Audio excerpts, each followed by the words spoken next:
there's still a fear deep down inside for me that if I admit vulnerabilities around availability and workload and bandwidth, because I'm trying to carve out time to prioritize my family, I fear that will impact me negatively in my career. I've been in work settings where I have not been transparent to my manager or my supervisor because I don't want them to judge me. And no matter how many times a company says, like, we understand, we want working parents to thrive.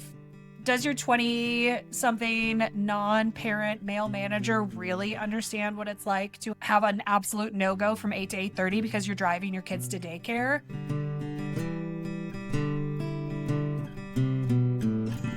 Welcome to Look Both Ways, where we explore the real stories of women who built remarkable careers all while raising children. I'm your host, Jenna Randolph, and today's guest is Sarah Ray, a strategic growth executive whose career spans health tech, human performance, and partnership strategy. Sarah has built multi-million-dollar partnerships across industries, led growth at companies like Teamworks and Volt Athletics, and helped organizations bridge the gap between data, performance, and human potential. She's also a mom of two, equestrian, avid reader, and chef, balancing her drive for impact with the realities of raising a young family. We're going to talk about how she's navigated career pivots, leadership, and what it means to build a life around both purpose and performance. Welcome, Sarah. Thank you so much. Full transparency, Sarah and I know each other. She's a friend of mine, and so this should be a really fun conversation, but I'm sure I'm going to learn things that I don't already know, including where did you grow up? I grew up in northern Michigan, and so if you're from Michigan, you know you have to use the hand map. So I grew up in the Pinky, and I went to school up in the Upper Peninsula. So obviously we are in the Taylor Swift Life of a Showgirl era, and you and I were chatting a little bit about being the eldest daughter. Tell me about, not that is constantly playing in my head because it is on repeat these days, but tell me what that was like. Do you have siblings? What was your experience growing up? I was really excited to hear how you were going to connect Taylor Swift to Michigan. So really well done. Fabulous. I am an eldest daughter, and that is for sure my second favorite song on the album. I fit all the cliches and stereotypes of being the eldest. I grew up with a younger brother. We were very close in age, a little over a year apart. We grew up in the woods in very rural northern Michigan. So really my childhood was dominated with outdoors, play, sports, athletics, very active family, and a lot of competition with my younger brother, who was also incredibly brilliant and incredibly athletic. We were like 5-sport year round. Our dad coached so many of our sports, and I got a lot of exposure to less traditional athletics early on, things like sailing, equestrian. My dad he's living out his Jimmy Buffett pirate dreams as the captain of a charter boat on Lake Michigan. So he takes tourists on sunset booze cruises. I love that for him. I have really fond memories of sailing around Lake Michigan, and one of the very first sleepaway camps I went to was a sailing camp, which I don't know very many people who have done sailing camps in their youth. You just skipped right over it, but what's the favorite song on the album? Right now, it's The Fate of Ophelia. That's the one that I can't get out of my head.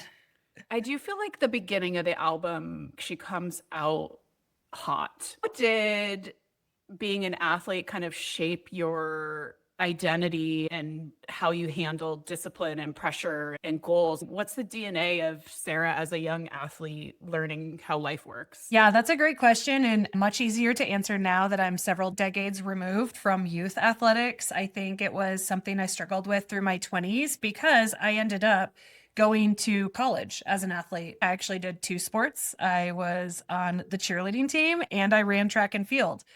And track and field is a year-round sport, really. I think that tells you right away that I am a bit of an overachiever and I like to try to do it all. And that has certainly come at a lot of hard-found learnings throughout my life. But I think looking back retrospectively, athletics and how it shaped who I am today and how I operate, I'm very much a generalist. I was never excellent at any one thing, but I was pretty dangerously good at a lot of things. And I think that reflects outside of sport and physical movement. Intellectually, I always like understanding a little bit about a lot of things.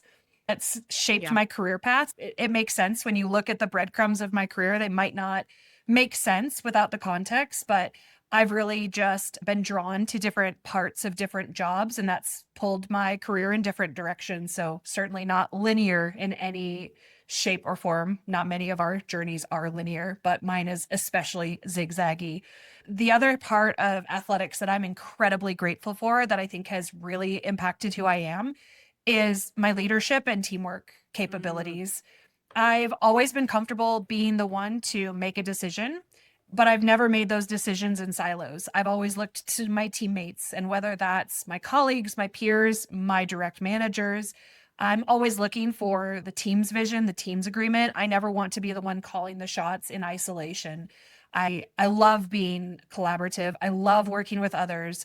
I love thinking about how I can take others' needs into account, but not forsaking my own. I've always been pretty good at not going full send in the people pleasing and trying to stay balanced in terms of decision making that is informed by the group's consensus.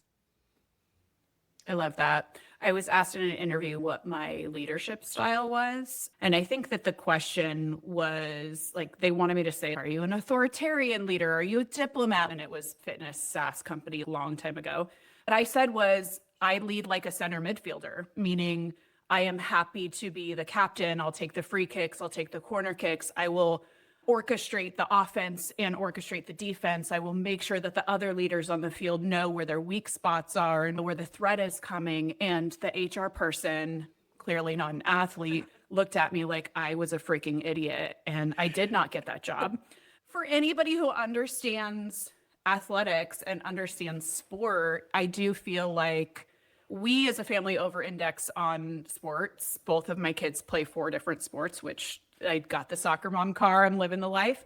But I do think, like you're saying, the amount of fundamental skills that it set you up with for life, you can't get skills like that in academics. You just can't. No, you certainly can't. I never played soccer. But I can't believe that actually. Yeah. But it could be a center midfielder. There's an equivalent. That's Right? what I was It's going to like say. the I was totally. catcher center field in softball, and Yeah, same scenario. Like, probably you're just the similar. orchestrator. Exactly. You're able to make decisions and Yeah. set the pace, but you're also able to let the pitcher take over or let Yeah, somebody else call the shots, and you're comfortable doing that. that's And it. really, that fostering collaboration team environment doesn't happen outside of athletics, no matter how many extracurriculars you're involved in. Like, athletics are such a unique place to develop camaraderie and empathy and drive and perseverance and just all these resiliency skills that, now that I'm a mom and I'm approaching the soccer mom era, I have a 4-year-old who started soccer this year. I'm realizing how excited I am for him to dabble in so many different types of Yeah. sports, to learn from the different types of environments that each sport is unique, captures, and brings for that experience. Yeah. And if anyone wants to hear us do a part 2, Sarah and I can riff on all kinds of how to handle growing athletes, how to fuel growing athletes. She and I personally have a lot to jam on in terms of having sport kinesiology backgrounds and also raising humans. So just let me know if anyone wants to hear that, because for sure we can do it. To that note, I was the only person in my MBA program that had a kines background. How about you? The greatness I was surrounded by in my cohort was so amazing, so diverse. But when I would tell people, I was at Volt Athletics at the time, human performance software for strength coaches. When I would explain what we do, I would get the blankest of blank stares. Like, what is this niche little space you're in? It's a space that touches millions and millions of lives every year. And you had no idea how important it was. Yeah. I felt like when I got to grad school, I was the only kines major, and everybody else was like a business major, a comms major, like finance, accounting. I went because I knew there were things I didn't know. Part of being an athlete too is information seeking, and we want to be the most well-rounded people we can be. I went to expose those weaknesses and fill them with solid information, but I remember sitting there going, I am not like you guys. I feel like I had to work 3 times as hard to get the foundation of finance and accounting and all of those things. We were so focused on performance and anatomy and physiology and nutrition and all these things that help us regulate our own systems and raise our kids in great ways. Yeah. We both had kind of undergrads in health and fitness, health and wellness, and then pursued postgraduate degrees in business. But you worked in community health in some of your early roles. You worked as a strength coach.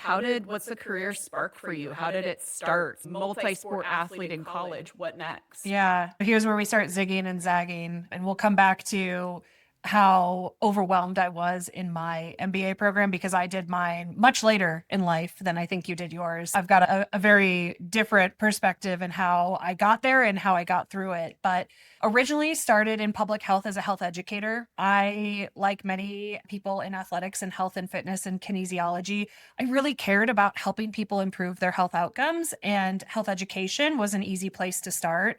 I thought maybe I'd be a high school PE teacher. One of the most impactful people to me growing up was my high school PE teacher, who was also, I mentioned, a rural background and growing up, right? I had 52 classmates in my graduating class, very small, very intimate. And our high school PE teacher was also my home ec teacher because we still had home ec. And she was also, she taught like the whole gamut of things adjacent to health and well-being, but she sparked a joy in me for helping teach others skills that directly impact health and quality of life. And after spending a couple of years in the public health arena, I realized that it was not a sustainable career space for me. I was too empathetic. I was too connected to the people I served. It was 2009, 2010, very hard economic times.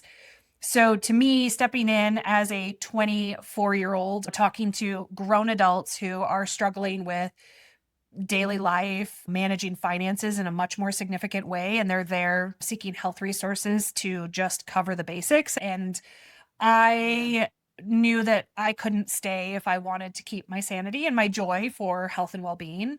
So I sidestepped over into employer well-being programs. One of the things we did at my health department was offer an employee engagement program for healthy lifestyles. And I loved teaching the stretching class for that. So the humble 15-minute 10 a.m. stretch break that I led turned into almost a decade in the employer well-being space, managing programs for Fortune 500 companies, building things from scratch, working multidisciplinary professionals in the field, dietitians, physical therapists, athletic trainers. And that is where my joy and excitement for strength and conditioning as a career field and space came. I was able to bring my education background and coaching capabilities. I ended up getting my strength and conditioning specialist certification.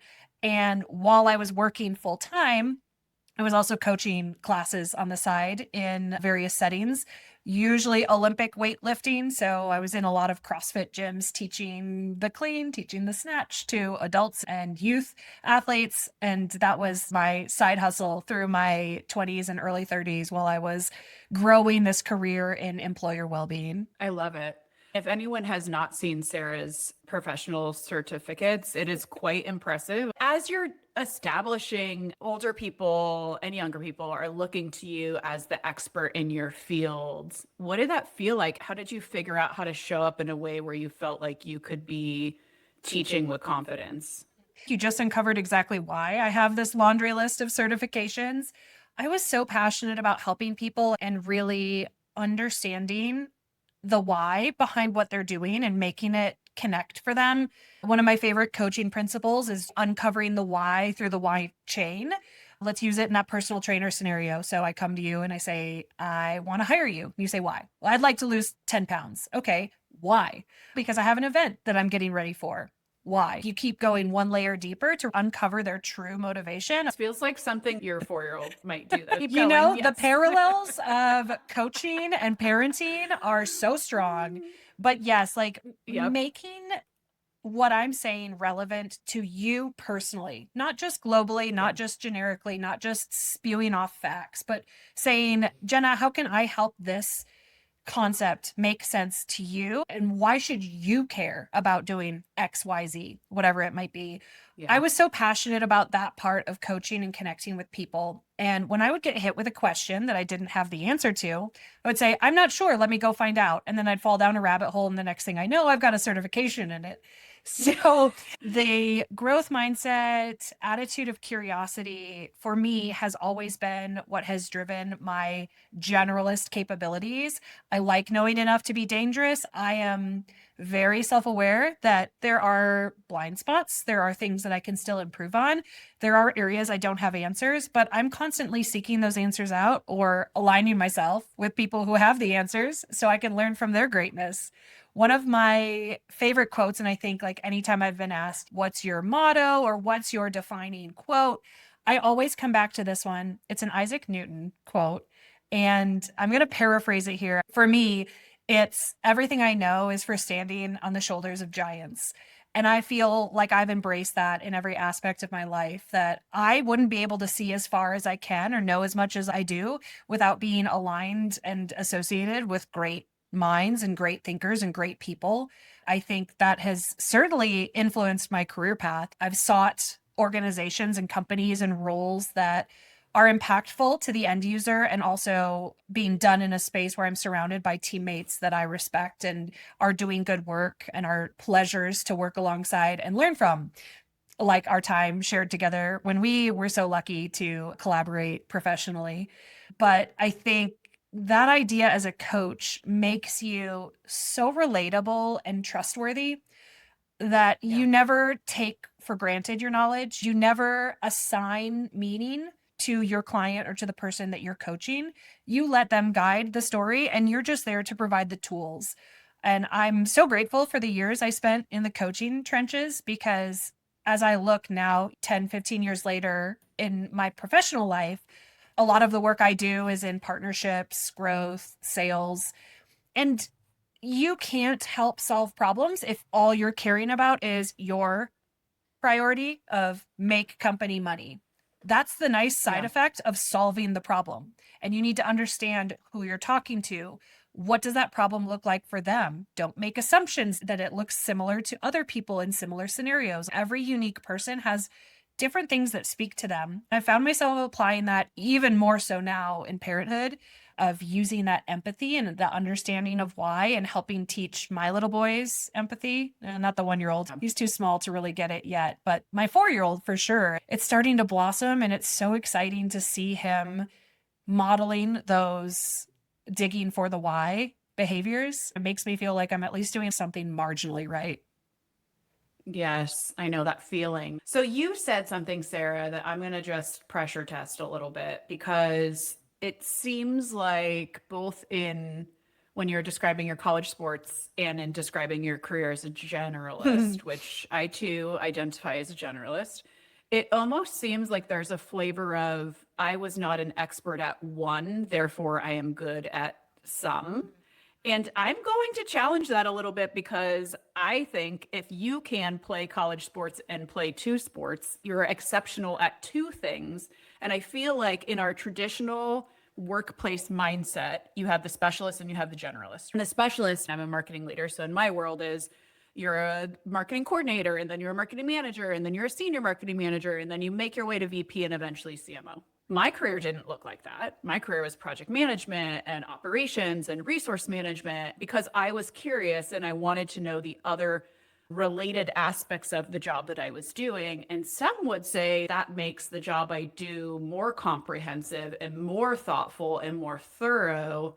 But I sit in a more generalist type of mindset. So I just want to pressure test your theory here of I'm a generalist, therefore I'm not an expert at one thing. I think sometimes you're a generalist, but you are an expert at many things rather than being deficient in terms of not being a number one focus expert at one thing. Yeah, I think that's a good point. And you are definitely catching me and in a way that I normally don't let myself fall into, which is using positive language, the psychology of positive language, how we frame things with words is so powerful. And you're right, by describing myself as a generalist in a almost dismissive way is not doing myself any credit. I know that my professional superpower is collaboration with my teammates and that empathy of understanding how each contributing member operates and what their needs are and what the pressures they're facing are makes me more efficient in the work I do, especially over in like partnerships, growth, strategy, because you can't operate in a vacuum. And I've seen this, I'm sure you have too, like across too many organizations where decisions are being made at the highest level and there's no care and consideration taken into what is the pressure and acute environment that sales is operating under or marketing is operating under, and how do we tie them together for everyone to be more transparent with information sharing so that we can be more efficient as a business. And I think when we look at that in terms of personal and home life as well, it's such a key to say, I'm really good at a lot of things, and that's a strength of mine. And it's okay to not be the expert in any one arena. I think for me, how that presents is I've always professionally wanted to be the little fish in a big pond. I've never wanted to be the smartest person in the room. As soon as I start to feel like I'm teaching everyone around me, I get the itch to move on because I know my personal growth is stalling. And while at some point, maybe 20, 30 years from now, I might finally tap out professionally in terms of where I can go. But as of right now, I really like surrounding myself with people that I have things to learn from. I think shameless plug for how you operate in the work setting. It was such a joy to work alongside you for exactly what you just described. Like we were able to really unlock some incredible things because we sat in each other's seats and we looked through each other's lenses, and that shared transparency of priorities and perspective made our collaboration so powerful. Yeah. A players want to play with A players. And I think not to play with too many sports analogies, but if you have someone who is just really good at the game, they can play multiple positions on the field. I feel like you have blind spots and shortcomings. To be a generalist can mean that you're exceptional at multiple things. Like I think, I don't know, the way that we frame career paths will change with AI. But I'm excited to see that because I feel like the generalist is getting more attention these days. And just by nature of my zig and zag too, that's where I ended up. So get to the chapter in life of babies. What was it like becoming a mom while you were building this career where I knew you traveled? I would see you in different places and different cities before we actually worked together. And I know that you were a strength and conditioning coach. Like you had all this passion, all this expertise, and all this career momentum.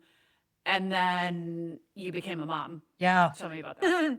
That was certainly the most terrifying thing I've ever taken on. And I've done a lot of really scary things, but taking on parenthood, like it wasn't a decision I took lightly. I waited a bit longer to jump in. I maybe was waiting for that signal of I'm ready, but like so many of us know, it doesn't ever come through black and white. You just dive in and you fix it on the fly, just like we do in the workplace. I'm trying not to break it on the fly, but fix it on the fly for sure. So at that point in my career, I had transitioned out of frontline coaching and program management. I had moved into Volt Athletics and software, and Volt is one of the most wonderful experiences I've had as a professional because I don't know if you know this, but I found my way there by cold outreaching. Didn't know that. I used the app and I loved it. And I thought this could solve problems in the space I'm in. I basically wrote them a professional love letter and said, why are you only working with high schools? Because I see this being so powerful and useful to other environments. They said, what are you talking about? We've never heard of those spaces. And over the course of 6 months, I sold myself to them, the ideas I had, and they brought me on and let me just test my theories. And I'm so grateful for that experience of just faking it until I made it because I had a vision, but I had to go figure out how to execute. So I had just gotten to a place where we were making really great momentum in these new verticals that I was helping them build.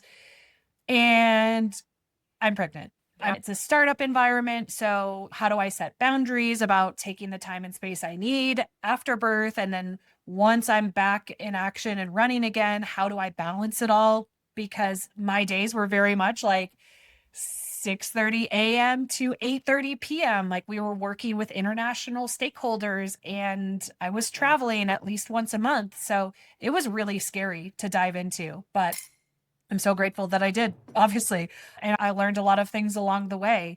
2021 is when I had my first, or like pseudo pandemic baby experience where things like the world was still kind of shut down. So it was very isolating facing those fears alone.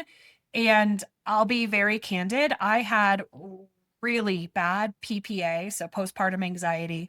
I didn't have the depression, but the anxiety was on another level. My head was filled with intrusive thoughts about the health of my baby, about my performance in the workplace, about what people thought of me, about my self perspective on my worth and my body, and all of these things that were new and different as a new mom. And I really had nobody to help me navigate that in terms of figuring out that I needed help.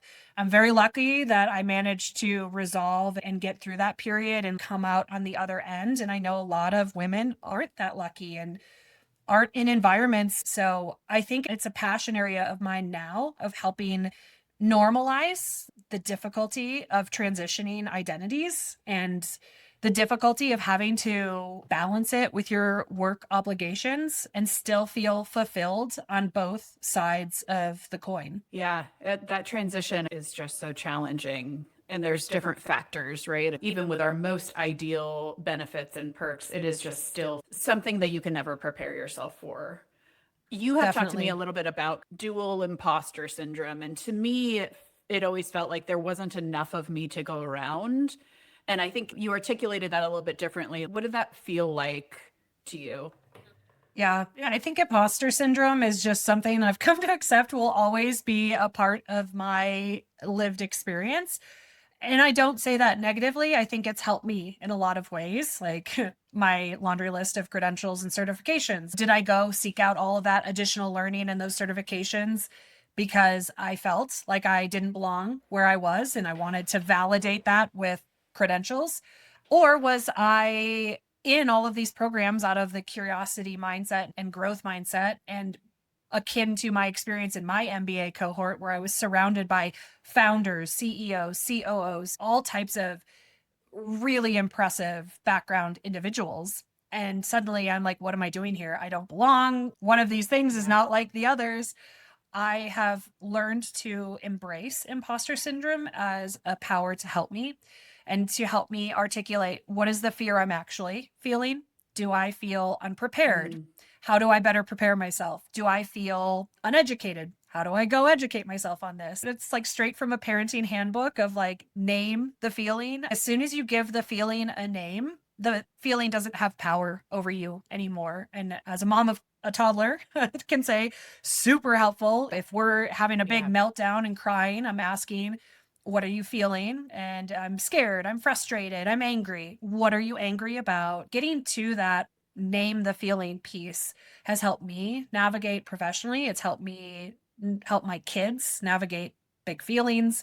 And it's always going to be a challenge, I think, as long as I have an identity and demands outside of my work, which hopefully I Yeah. always have. And I hope I always have work demands outside of family and parenting life.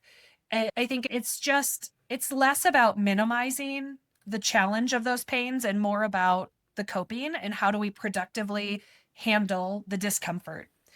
Because all Yeah. coaches will tell you in the fitness arena, outside of your comfort zone is where you grow.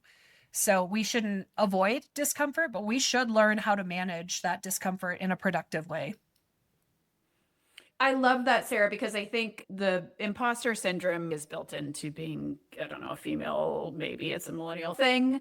But I love the dig deeper into imposter syndrome, what's actually under the surface. Am I scared? Am I feeling unprepared? And then figuring out how to tame that emotion, which, yes, super parallel to how you help toddlers or even growing kids. I still do that with my 9-year old, right?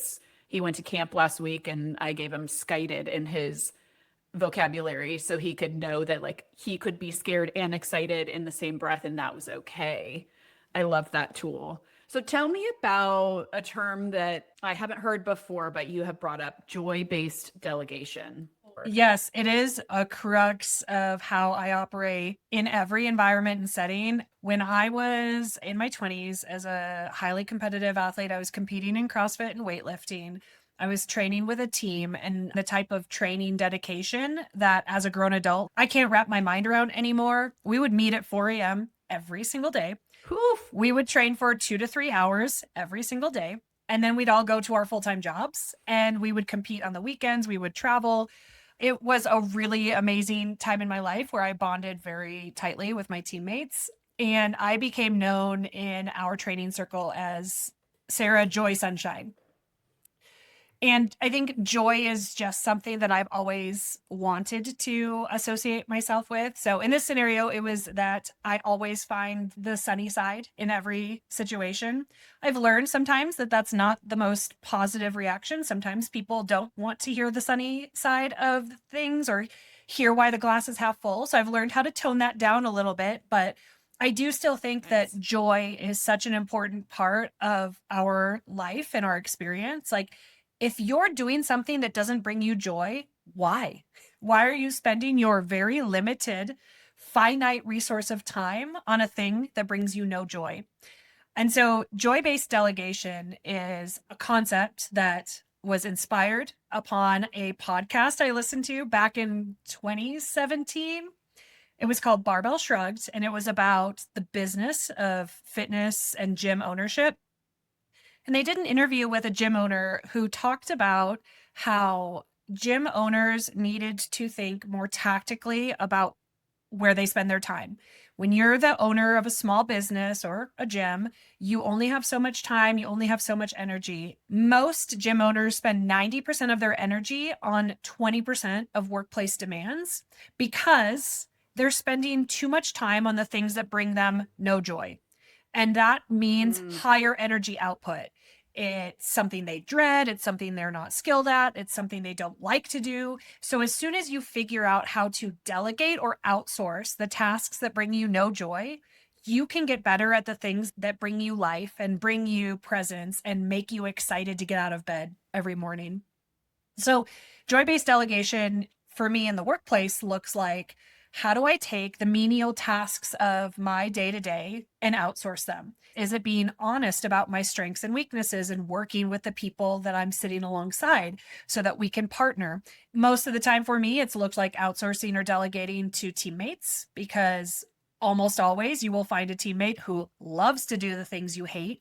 And we shouldn't just take for granted that the things we don't belong to us. I love this idea because, especially now that I've transitioned into being a working mom, joy-based delegation works in my household as well. I love to make sure that with my limited time in the morning, at night, and on weekends, I'm doing things that set the tone and culture in my house. And that means doing things that bring me joy, that model to my kids passion, enthusiasm, like they're just setting the tone for the type of life I want them growing up in. So for me, that looks like making dinner every night and having dinner at the table as a family. I know that doesn't work for every family. That's okay. You just have to figure out what brings you joy, because in the household, in your family, when you are filled with joy, you are creating an environment that is going to foster positive growth and children that see parents acting out of love every day instead of dragging their feet or dreading or being so super negative about whatever that chore or task is. And it's helped with my partner and I figuring out the household routines and tasks. What does he excel at? What do I excel at? What does he love to do? Maybe it's something that I'm pretty good at, but if he loves to do it, I'm going to let him do it. Yeah, I love that. It's funny you say joy is something I've always just gotten from you, and it's not my natural DNA. Like, I am just like, I'm a little bit more, I don't know the best way to describe it, but what I found myself in when my youngest was 4, I was on probably 10 hours of conference calls per day remotely across 3 different continents.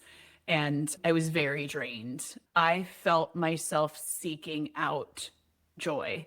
And it's actually how I got back into riding horses, because I felt like everything else in my day to day was such an energy suck. And I was a soccer player in my adult life too, and always had outlets, right? And I was always doing the things that would keep me the most amount of balance. I went seeking out joy. And I love this concept that you just brought up of, you can find joy in your everyday life if you focus on the pieces that bring you joy and delegate the things that don't bring you joy and find a new balance. Yeah. Yes. I'm laughing just because, number one, thinking about how we were the originals on the treadmills in our walking meetings. Before it was cool. Yeah. We were doing it before the kids were doing it. We're the trendsetters, truly.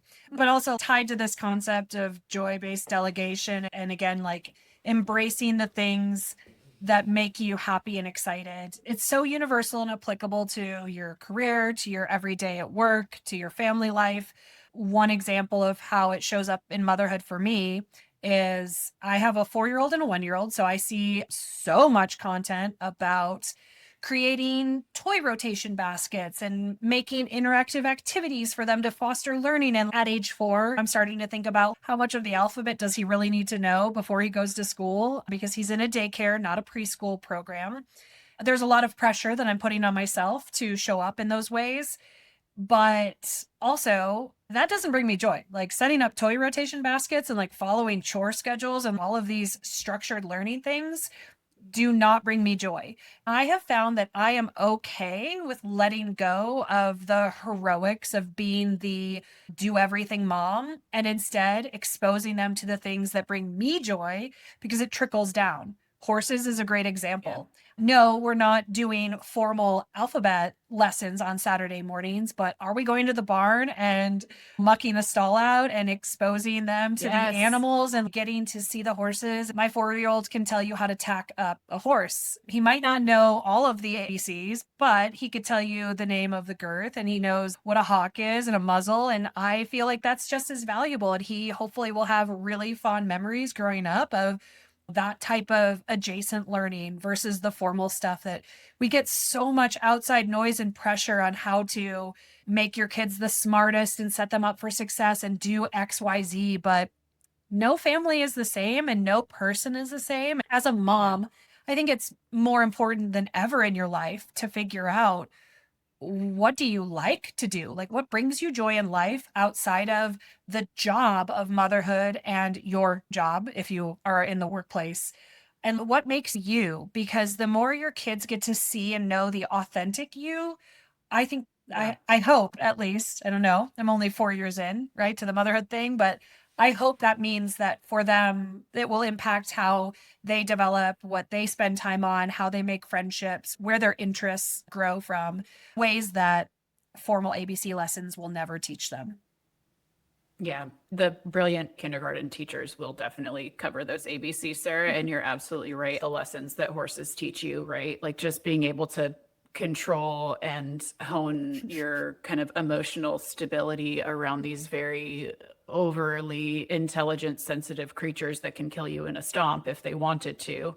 I paid my son so much money to just keep mucking stalls for me. You're right. In the earlier years, it feels like being perfect and doing everything to that top level of what society tells us we should be doing in terms of all those bits and pieces feels like the goal. And then it shifts to showing your kids how best to live your own life is the best example you can give them as a blueprint for how they show up and learn to be their own humans. And that's a hard shift for those of us that are rule followers and achievers and want to follow the playbook of no, don't follow anybody else's playbook. Just be yourself and be happy and joyful. That's really true. This is going to sound like a funny place to seek out great parenting or motherhood advice, but it was a book I read, a business book, that the concepts of it have been so helpful for me in framing how I think about, like, motherhood is a job. It's not an identity. I can be a mom, but my job is motherhood. And I have aspects of who I am and what I do that make me good at the job of motherhood. I think this book has really built some core foundational concepts that have helped me and of course helped me in the work setting as well. Have you ever read the E-Myth?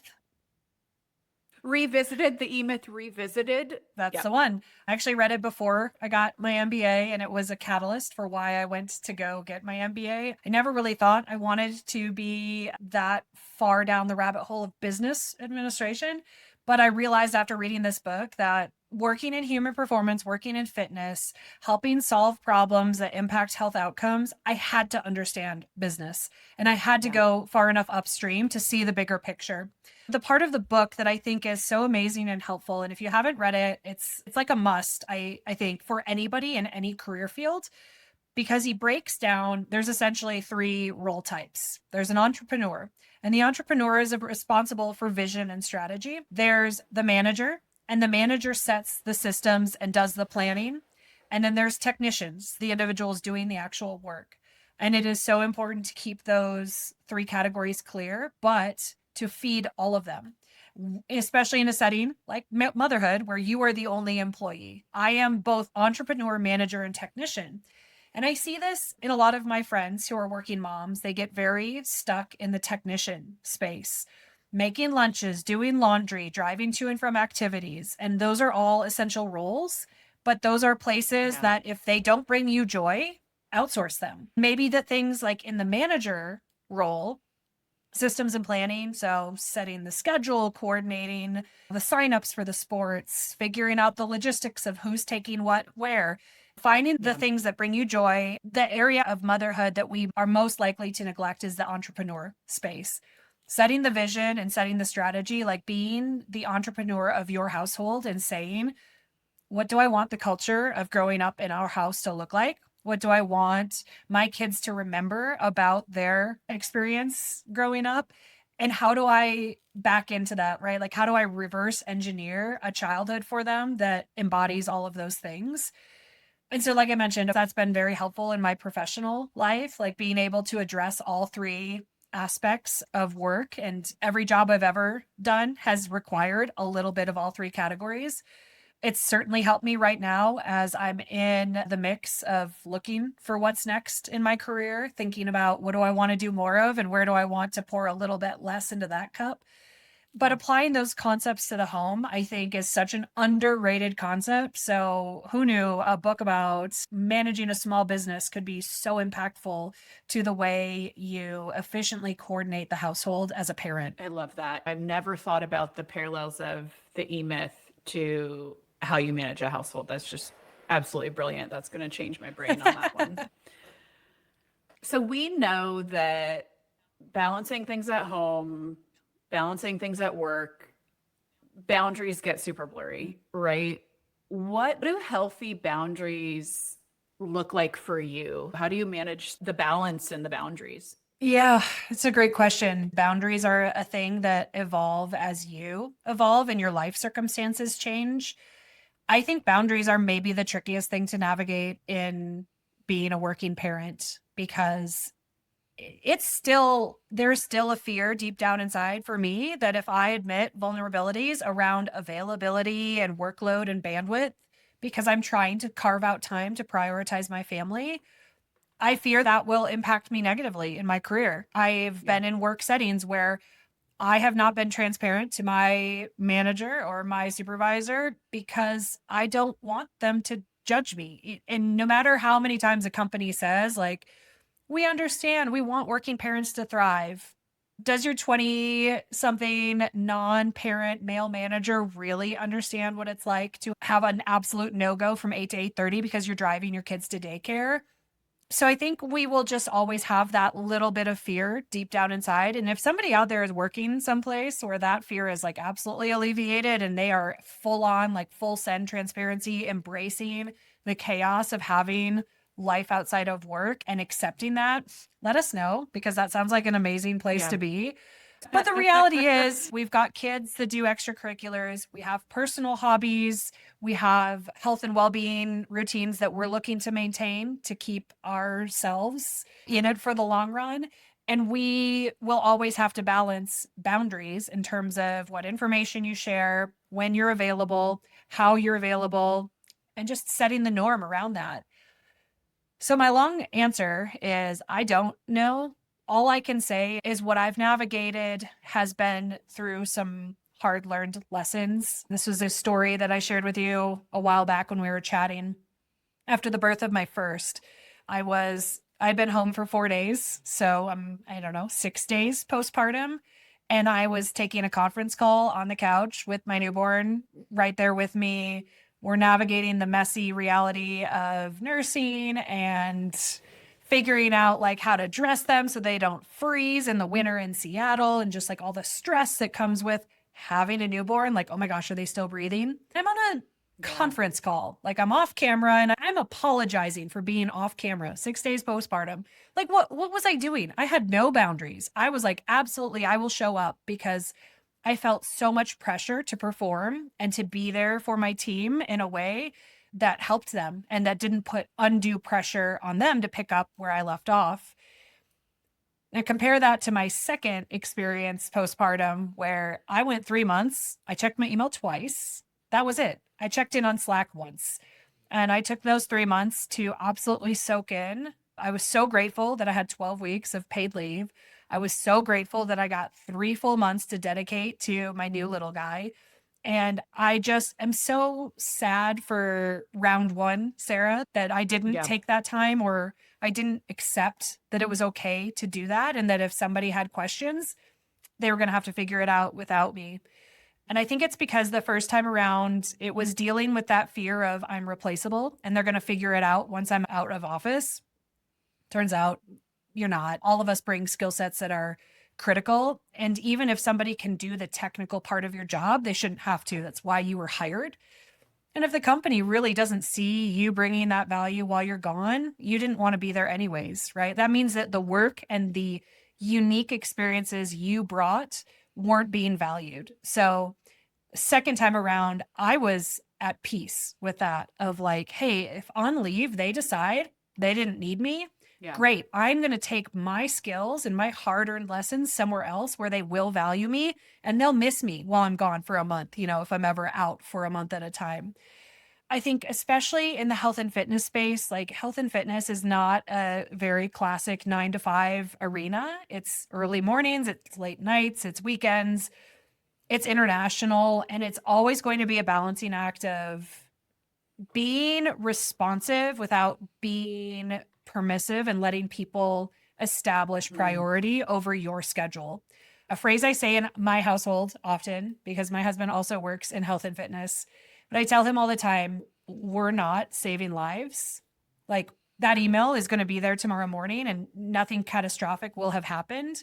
So you can be fully present. I can be plugged in for the next hour with the boys at dinner.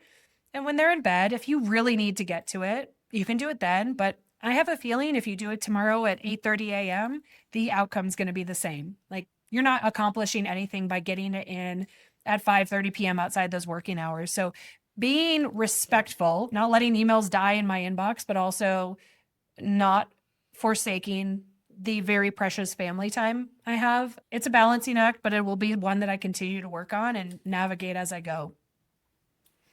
I love that. I think what I heard too is, and for my two leave, my experience with two children having two very different leaves, there's two pieces to it. There's the structure, right? Like, I didn't have no employee funded leave on my first pregnancy.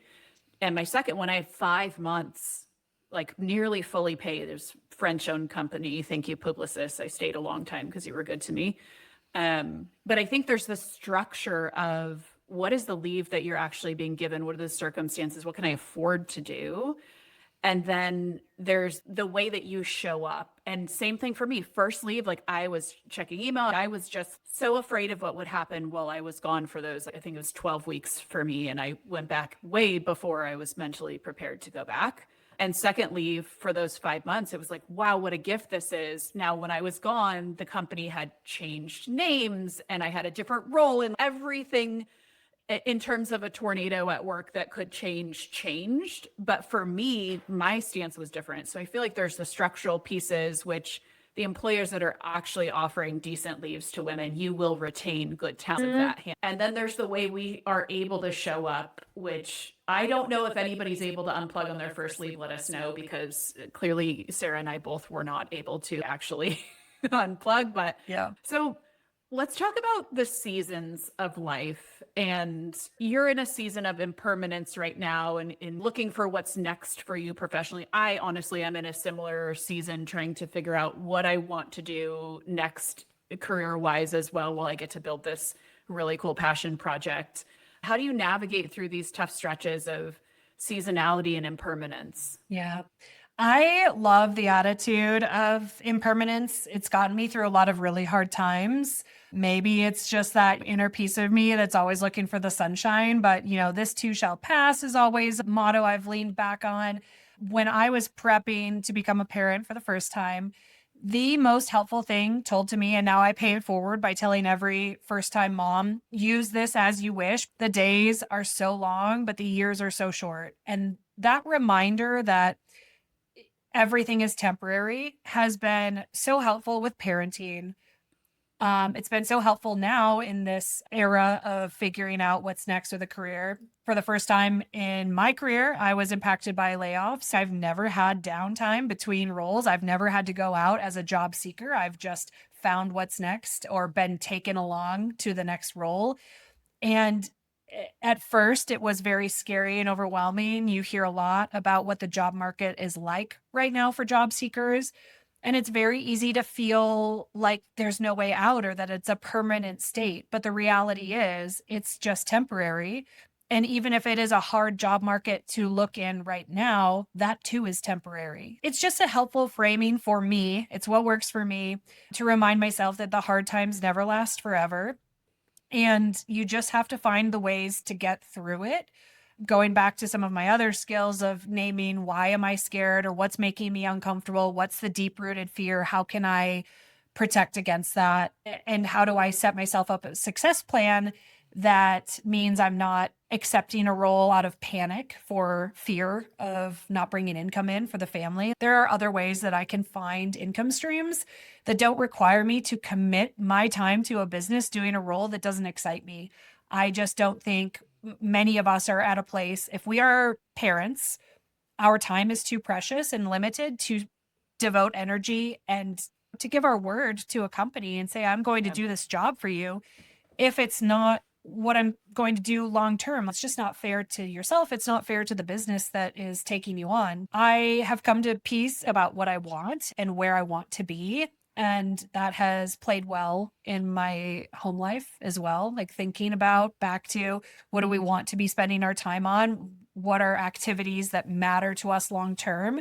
Let's do more of that and do less of the other stuff. But the seasonality piece is just whether we're breaking molars with the 1-year-olds right now, which means sleep is a nightmare. But you know what? In a couple of weeks, he's going to be back to normal and it's going to be over. And it's just a couple of weeks of low sleep that I have to survive through.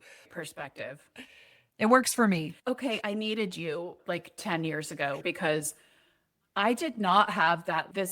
People would say, this is temporary. And I was just like, this is so freaking hard because it is, especially with two, it is so hard. I just remember the trying to get out of the door before dropping the kids off at daycare. And one of them doesn't want to put shoes on and they don't want to eat and then you spill things and somebody throws up and then you have a diaper and there's just, Oh, yeah. maybe it's just me being like an introvert and everything was noisy, but I feel like in retrospect, Sarah, I will say you are 100% right. The days are long and the years are short and they end up sleeping, they get all their teeth, then you have to worry about braces and Invisalign. But like the chapters, there are different seasons and they do continue to progress throughout. And it feels more achievable in retrospect. I think in the moment I had a harder time being as positive as you are. I was more like, this just freaking sucks. And that's okay too. I'm sure you have moments of that. Oh, too, yes. but I think it's really important that we accept that you can hate the phase you're in and still be okay with it. It's going to end. And there will be parts of it that you miss and you can still be miserable in the moment. That's okay. We have so few resources provided our way to help us navigate all of that. And we're just expected to do it all with a smile on our face because you want to be positive for the kids, do it for the kids. But the reality is something I think that has been helpful for me and advice that I love to give to my mom friends is it's important for your kids to see you unhappy just like it's important for them to see you happy. Teaching them the resilience of, I'm unhappy right now, and here's why. Learning how to understand and identify emotions, the idea of seasonality and temporary environments, like teaching them that now is going to help them cope with the really tough stuff as they age. And I know this is like the most cliche strength coach analogy I could ever use, so bear with me. Understanding the physiology of progressive overload has been so helpful when applied to parenthood.